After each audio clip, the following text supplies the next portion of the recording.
What's going on, y'all? So listen. What's going on, y'all? So we are here for a brand new show, okay? And it's called Kings of Napa. All right. Let me tell you something. I saw the commercial for this.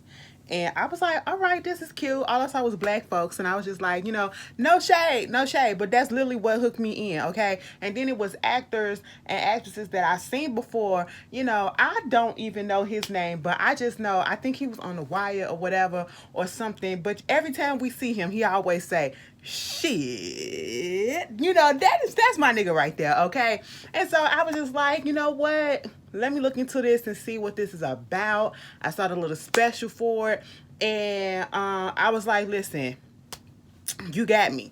Basically, this is a black family, okay? And when I say a black family, melanated, beautiful, everything, just running shit and creating generational wealth, and not doing illegal stuff, but doing stuff the right way. Having this vineyard, wine, and making a name for themselves or whatever. They're successful, okay? And so I was like, let me check this out. So I look at the first episode. I said, bitch, what is going on? Okay, and that's it. The stuff was going somewhere. And when I tell you, like, the secrets and everything just started pumping all out, girl, I said, what is happening? All right. So let's just get into it. And if you did not watch it, I need y'all to watch it. It comes on, okay? On's on Tuesday night at 7 o'clock my time, probably 8 o'clock yours. Called Kings of Napa, okay? The first episode is, it's just the first episode. Season 1, episode 1, okay? And if this episode is a precursor of how the season's gonna go, oh yes, this is gonna be good. I'm gonna be very much into and liking what I'm seeing, because I'm already liking what I'm seeing for right now. So we got the King family, okay? When the episode starts off, we got Bridget, who is the cousin of the family, and we have August, who is the daughter of the family. The head of the family is Reginald King, okay? I believe he was like a surgeon who came out of being, who also took his money to open up a vineyard, okay? And he has one of the successful vineyards. I don't know exactly where they're staying at. I gotta look that up, okay? Listen, I get better with that. But either way, he's a surgeon. He's also running a vineyard, which is a family business at this point. We got the kids all have their different parts as to what they do on this whole company. You know what I'm saying? So everybody is playing a part. Nobody is lacking. Nobody is slacking. You have, I believe, the youngest son, which is Christian. He like the playboy type, okay? Because when we first see him, Poppy get up out the bed with a whole bitch in the bed, whole woman up in the bed. I said, hey, Miss Lady, how you doing? She was like, I'm doing good. I said, your curls look nice. She was like, thank you. I said, Christian, please go put some pants on, okay? Because I don't want to see all of that, okay? That's too much for my eyes. That ain't the type of packages that I want to see. Maybe the girls like to see that. You do got a nice little body, but you a little young for me, okay? So, cover that up. August had called him because she was sitting at the table having a little lunch, brunch, or whatever, with her cousin and his other friend. And they just talking and kikiing, and then this guy brings over some wine, and they're talking about the different type of wine and where it comes from, and Italy and all this stuff, and buongiorno and all of this. I said, oui, oui, voulez-vous coucher avec moi ce soir? Okay, I said I can speak it too. I was just like, oh, okay, listen, we educated, we know, we multilingual up in here, and I'm just loving it. All right. And so at this point, when they talking about dessert wines and stuff like that, this is giving August an idea. Okay, mind you, her cousin Bridget, who was sitting across from her, she is like the the one who makes the wine. Okay, she know how to formulate the stuff and all that shit. All right, okay, cool. So August, I guess she's like, I don't know, marketing or whatever. She's trying to get more ideas and get more things happening with the winery, people invested or whatever. And so she's talking to Christian. She want to tell him, listen, when we get together for dinner tonight, I got something to tell the family, because she has an idea. All right. And so we see the older brother, who is Dana. Dana is a little person, okay? And I said, you know what? Come the fuck on. Okay? Come the fuck on. Because how many movies or how many shows have we seen where there is a little person, and then it's a black little person, an African American little person. Listen, I said diversity, all right? So we gotta represent. We have to represent, and I was here for all of it. You know what I'm saying? But look, Dana, okay, now let me tell you something. I'm trying to be respectful because I like you. But at the same time, you got a Napoleon complex out of this world, and I see it. Okay, they got that character having a Napoleon complex. When we first see him, I said, I thought you supposed to be running a winery. What are we doing? He talking about he in there talking a little language. Okay, I don't know if it was Chinese or if it was Japanese or some other Asian significant language, whatever dialect. Okay, but he was speaking it. He was speaking it, and I was like, oh, okay, so we got Italian, we got Americanese, and now we got a little bit of Asian up here. Okay, listen, y'all multilingual up here, so that was a plus. And it was like a tailored business that he was trying to do with his client, just stand up there, scan the body, put the clothes on, and virtually make the clothes and all this stuff. I said that was a cool idea. Even the client was like, well, I thought you were supposed to be doing this vineyard stuff. He was like, listen, this is a side hustle, okay? This is my side hustle. So, August had called Dana and basically told him, listen, I'm going to have to bring something up at the dinner to daddy. Mama don't want us to bring no mess like that, no business to the table and all this shit. Mind you, when August called the mama, Dana had already told her what's up. I said, girl, Dana is a mess, okay? Dana is a mess already. And we can already see that there's going to be some sibling rivalry that's going on between Dana and August. And you can tell that, sometimes stuff like this happens when business gets involved. But you can kind of tell just from this first episode that they've been butting heads like this since they was kids, okay? And like I said, I don't trust Dana. I want to like Dana so bad, just because he different, it ain't his fault. It ain't his fault. But at the same damn time, Dana, your attitude needs to be adjusted, okay? Adjusted, because I'm not feeling it, And so, they out there at the vineyard, they find the daddy. Mind you, this is during COVID. I guess it's supposed to be post-COVID, okay? Because they do mention COVID. The daddy out there smoking his cigar, talking to August or whatever. He was like, yeah, I survived COVID. I said, did the daddy have the virus? Did the daddy have the virus? Or did he just saying that he survived it, like he got past it, he, went through it or whatever.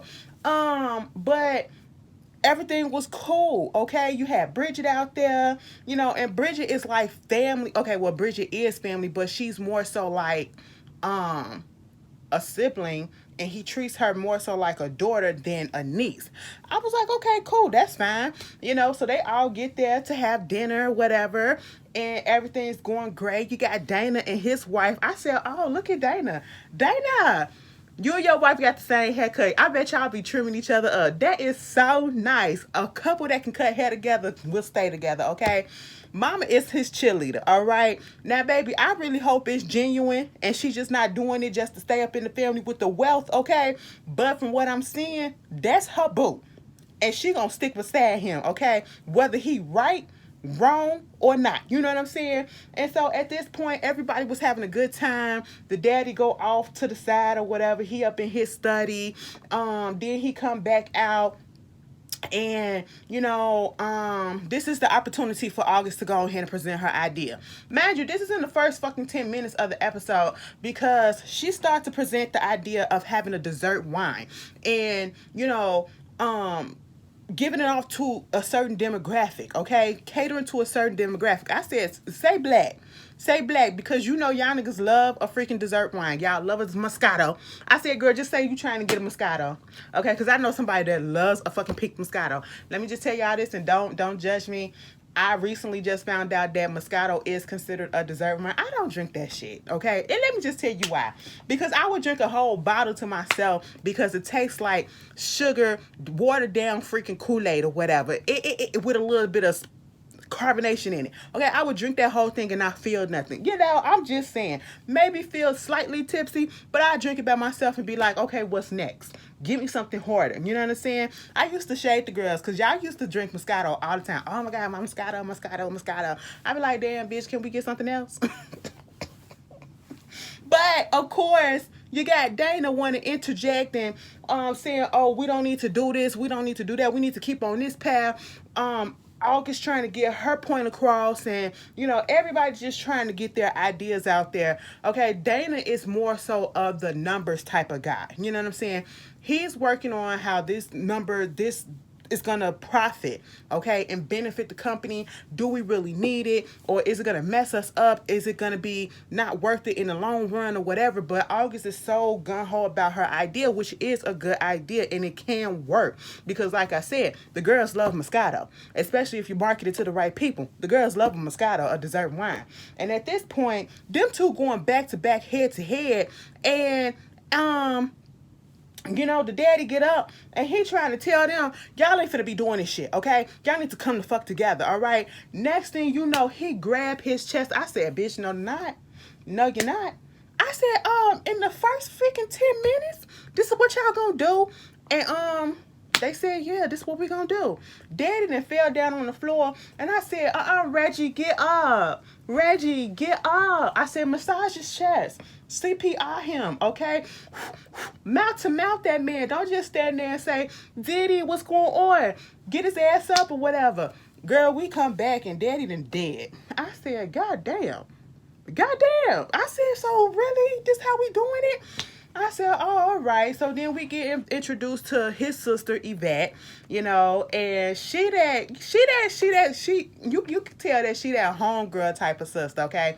She not uptight, she not so bougie. She like bougetto. She got a little ghetto to her, but she got a lot of class to her at the same time. Like, she can go interchange in all the worlds, okay?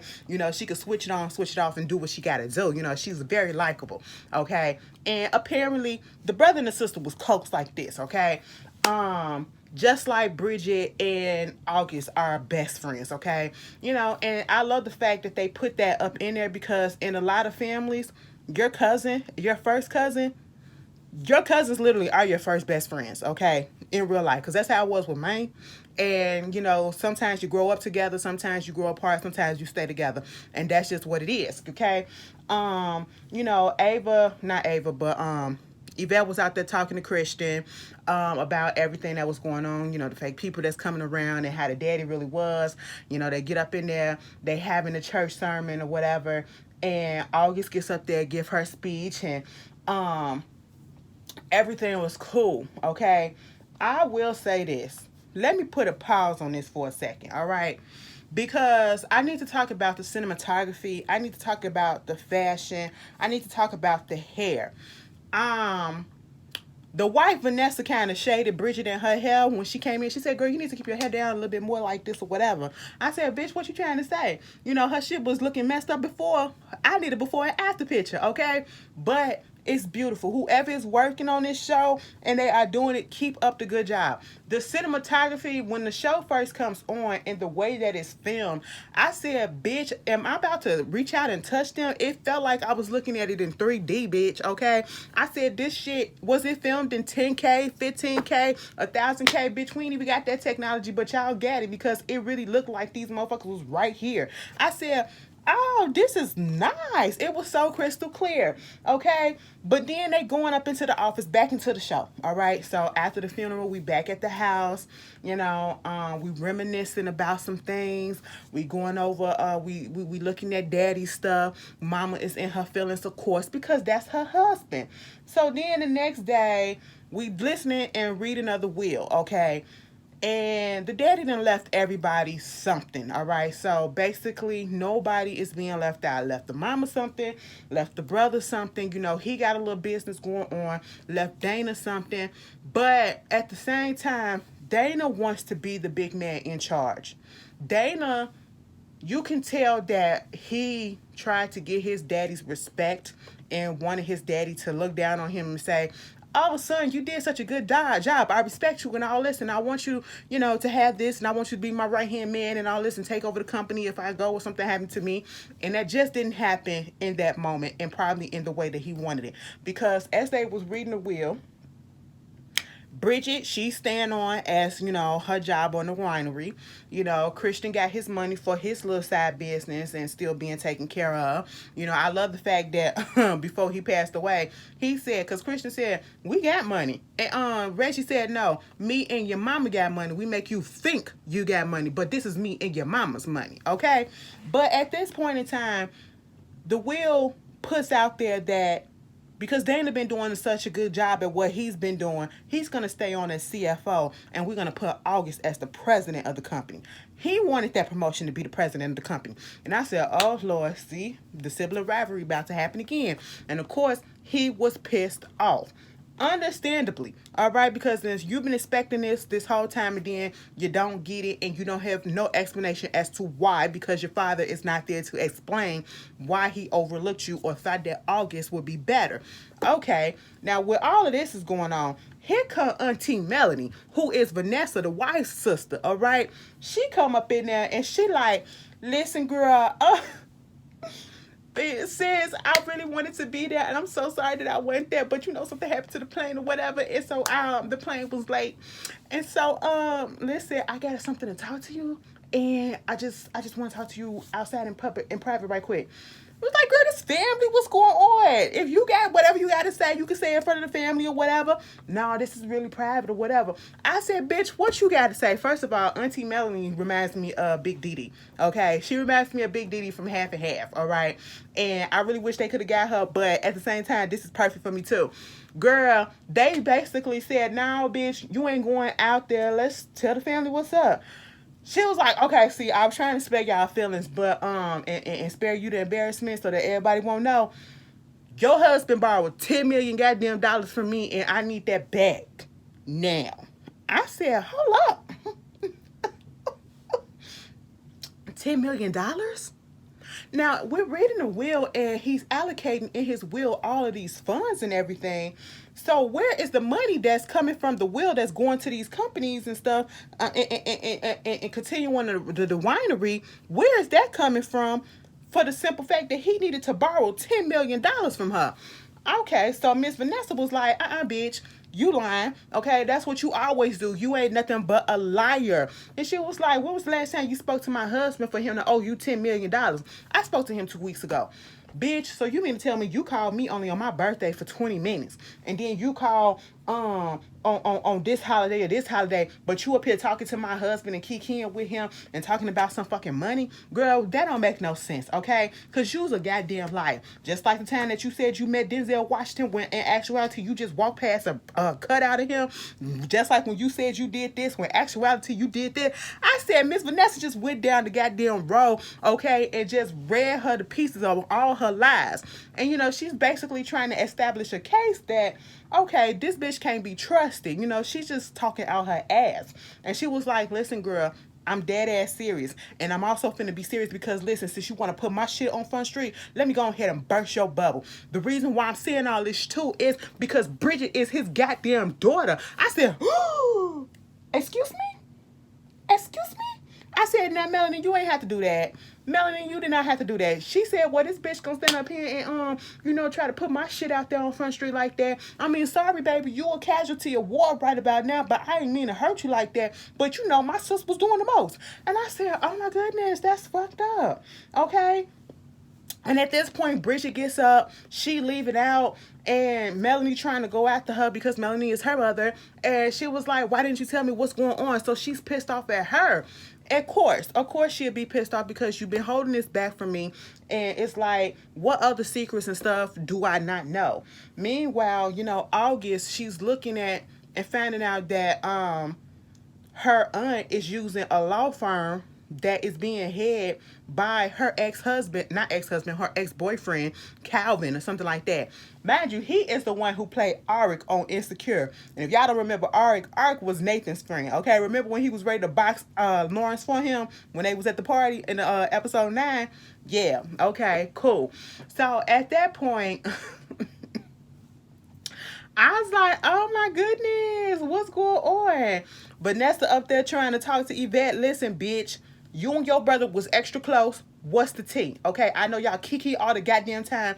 What's going on? Yvette acting like she ain't know nothing that was happening. Yvette know all the goddamn tea. Because at one point, Yvette had went to Melanie and said, bitch, why the fuck did you do that?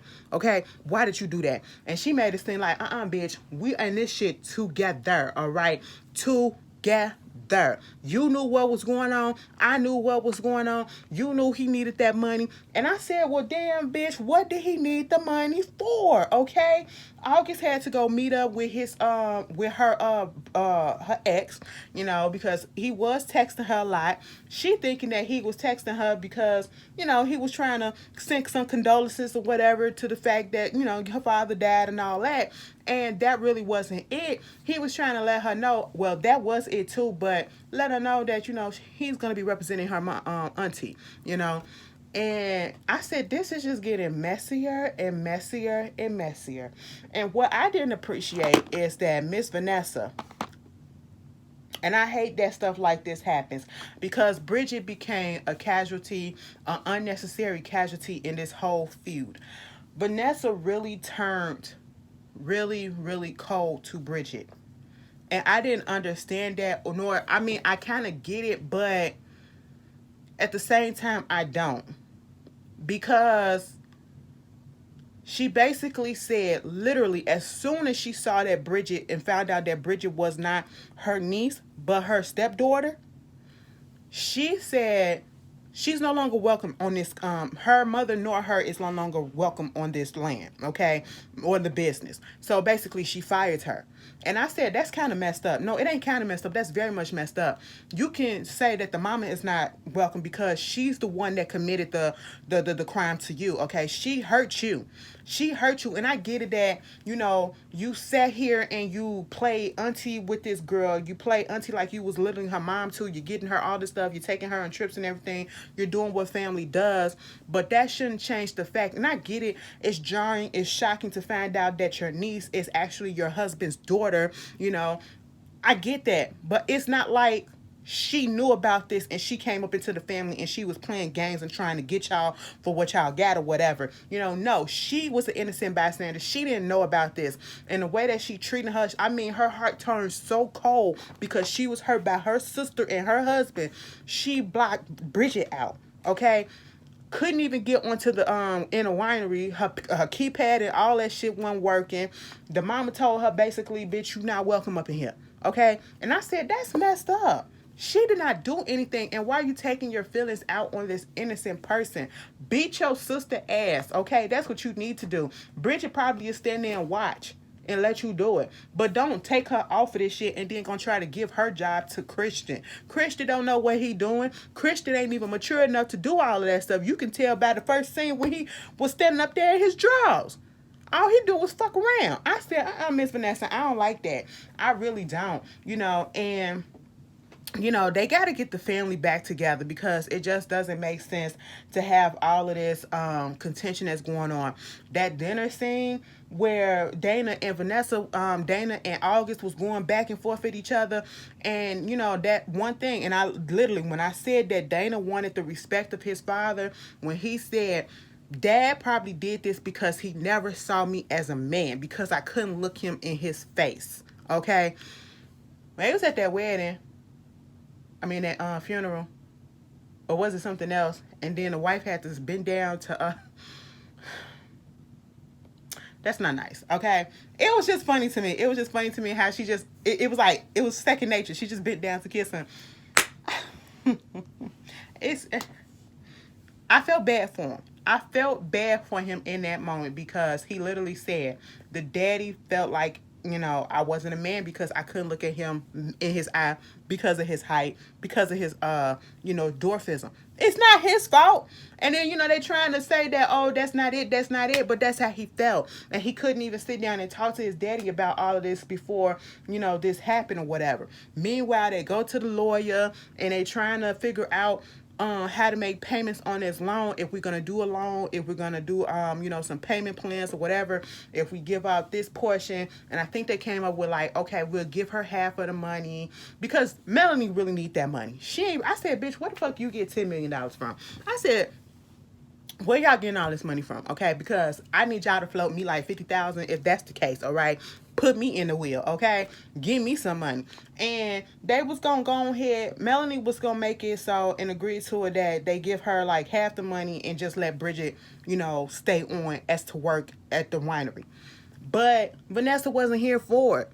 And I was just like, oh my God, come on, Vanessa. Like, you ain't got to see your sister ever again. And I understand the hurt, but to take that anger out on Bridget, that just wasn't right. Now, August tried to get them together. After she went and talked to Bridget, they still cousins. And I love the fact that the kids did not turn on Bridget. Because sometimes kids will do that, because they hurt. My daddy did this, but y'all grew up together. She ain't know whatever. They understood. But see, the mama is just so clouded by hurt, okay? Because mama had some shit up her sleeve. Baby, when August got them together, okay, she made it seem like she was just finna have this little lunch date with her mama. Next thing you know, here comes Auntie Yvette. Here comes all the kids, Bridget and Melanie, all right? And so they trying to sit down. Vanessa was about to get the hell up out of there and go. I said, we're not finna act the ass up in this lovely establishment, okay? It's white people. You don't have black folks. We always say, oh, y'all gonna do that in front of white people. Fuck that, okay? If we won't act the ass, let us act the ass. But I said, no, y'all got y'all good clothes on, okay? So we don't want to act up like that, okay? This ain't the clothes that we wear to act up in, okay?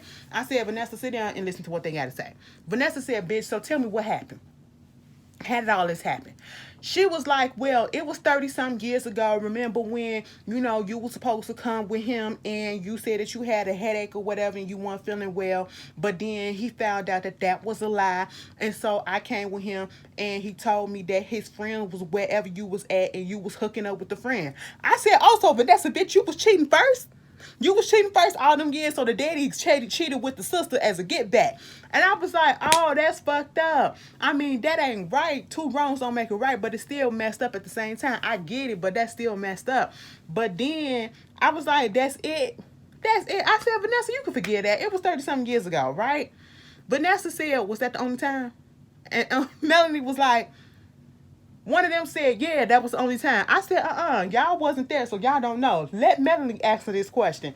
Bitch, Melanie sat there and was just like, listen, Vanessa, can we just get past? She was like, oh no, so what was it this time when we was up in Jamaica? Okay, or was it this time when we went to this place or whatever and y'all had to go out there and get some, go get some stuff out there hiking up in the woods or whatever? Or was it this time when you was out there at the inauguration for Obama and then you got so damn drunk and he had to take you to the Mayflower and then y'all was gone for this time? I said, or was it this time when I was in Jamaica? Or was it this time when I was with my line sisters and I was going to Paris or whatever? I said, bitch, Melanie, answer the question. Melanie was sitting there like this. I said, so bitch, you been fucking her husband all these years. Now, girl, I would have gave it to you if it was just a one-time deal. But baby, the way that your body language did that, when she was calling down all them names and all them locations at them different times of different years, I said, bitch, you fucked that man more than one time. Okay? She said, did you fuck my husband? I said, oh no, we're not finna do this. We're not finna do this. And I said, oh, we cursing like this? We cursing like this on. Okay, I love it. I love it because that's the pure expression that it was. Okay, Vanessa turned into Terry from Soulful. Fuck the family, okay? Because fuck the family out of my family. Because you want to know why? The family fucked my husband. I said, ooh, that's the flavor that she was giving, okay? And at this point... I said, first of all, y'all need to be slapped. All right. At this point, they leaving a restaurant after all of this. I said, please just go home. Just go home because y'all embarrassing me, even though I want it to continue because the tea got piping hot. I said, Melanie, you really was fucking your sister husband like that. You are trash. All right. This why she treating your daughter like this. You didn't even think about that, huh? You didn't even think about that. I wanted to tell my daughter, but it was just a lie. I said, girl, fuck all that. Meanwhile, at the very end of the episode, August get a phone call from somebody whose voice is disguised saying, I know it's kind of fucked up what's going on, but if you keep up with your daddy payment, everything should be good. I said, wait a minute, what? So daddy owe money to who?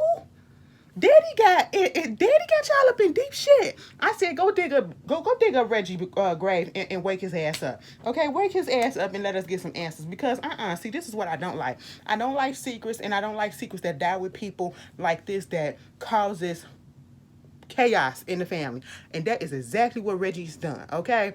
But for this first episode, I'm invested. I loved it. You guys tell me how y'all feel about it. Bitch, y'all could have gave me a pre-screener copy or whatever so I can, but you know, I do what I gotta do. You know what I'm saying? Put me on the promo team or something like that. Y'all know y'all love me over there. Anyway, I'll see y'all later. Peace.